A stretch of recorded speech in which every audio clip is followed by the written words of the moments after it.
What's up mga ka-exorites? This is Papa Sep TV. For today's video, ang pag-uusapan natin is kung paano nga ba umutang kay Lazada and paano nga ba ma-withdraw yung inutang natin kay Lazada. No? So yun ang pag-uusapan natin ngayon. Pero bagong lahat, intro muna tayo para mukhang pro.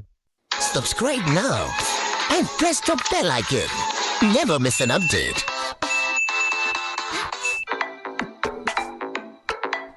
Nandito na nga tayo sa Lazada application natin guys, no? So kung nakikita nyo is click lang natin yung wallet sa taas. Yung may wallet guys, no? So click lang natin yan. At nandito na nga tayo sa wallet natin guys, no? So kung nakikita nyo may 11,000 tayo dyan. Ika-cash out natin yan guys. So may nakikita kayo din dyan na 23,000 plus, no? So yun yung available credit limit natin kay Lazada, no? So yun pwede natin utamin niya bit ang item na mga product lang guys, no? Hindi siya na-convert sa pera. At syempre guys, click lang natin yan yung 11,000 or cash in, no? So click lang natin. At dito guys, may kita nyo is may nakikita kayo dyan na cash in or withdraw, no? So click lang natin dyan yung withdraw syempre. And then dito guys, click lang natin tong withdrawable deposit 11,000, no? So kapag na-click na yan is confirm nyo lang, no? Or click niyo yung let's start to. So click lang natin yan. At dito nga guys, ilalagay natin yung amount natin which is 11,000 pesos, no? So lagay natin 11,000 pesos.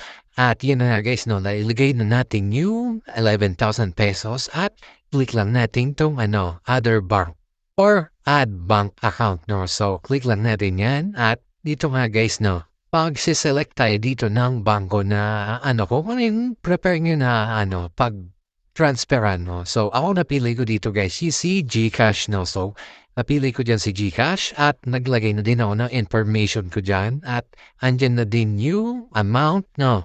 GCash exchange yung napili ko guys, no? So, after nyan, confirm nyo lang. And after ma-confirm guys, is eto na nga yung withdrawal deposit, no? So, ito na yung withdrawal deposit ni GCash, no? So, confirm withdraw lang natin.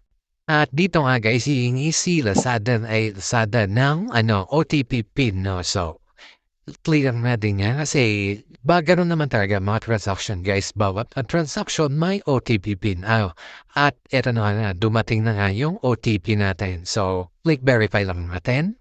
At ito na nga guys, no? Sabi dito is ang business days daw bago makuha yung inutang natin kay Lazada is 3 business days, no? So mag-aantay tayo ng 3 araw, no? Pero madali lang naman yan, no? So click okay nyo lang kapag na-review nyo na yung information, no? So balik naman tayo kay GCash, no? So nandito tayo sa natin kay GCash. Click lang natin si GCash guys. Tayo na guys, nag-open na si GCash, no? So antay lang natin yung nag-loading lang siya. At nandito na nga tayo sa dashboard ni GCash, no? So kung napapansin nyo guys, ang balance natin is 115 pesos, no? So yun nga yung balance natin, di ba? At dito na tayo ulit kay Lazada guys, no? Kung pupunta kayo kay Lazada guys, is may makikita naman kayo dyan ng home, profile, or is click niyo yung message guys, no? So pag na-click yung message is, eto yung lalabas kay Lazada. At may kita nyo dyan yung services, no? So click nyo yung services guys. At na nga guys, no? So eto na tayo, nandito na tayo. Dito is your withdrawal is 11,000 pesos, no? So click nyo lang yung nasa taas guys, no? After nyo maklik yan is eto na, no? Dito is request approved transaction is on process, no? So processing na siya guys, no? So ganun lang, simple at antay-antay lang ngayon ng 3 araw. Darating din yan, no? Guys, nakalipas na yung 3 araw natin. Kaya eto na yung lumabas sa natin, sa Lazada natin, no? So, tingnan nyo lang yung message sa Lazada nyo guys at magme-message naman yan sa inyo, no? So, check nyo lang sa akin 2 days lang at dumating na bigla, no?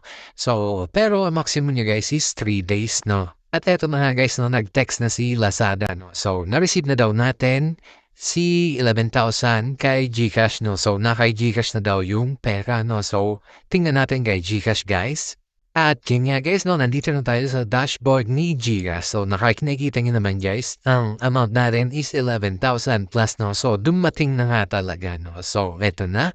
At yun lang kadali, no. So syempre guys, kung nabisyon yung video na to, please don't forget to like, share, and subscribe. Thank you and God bless.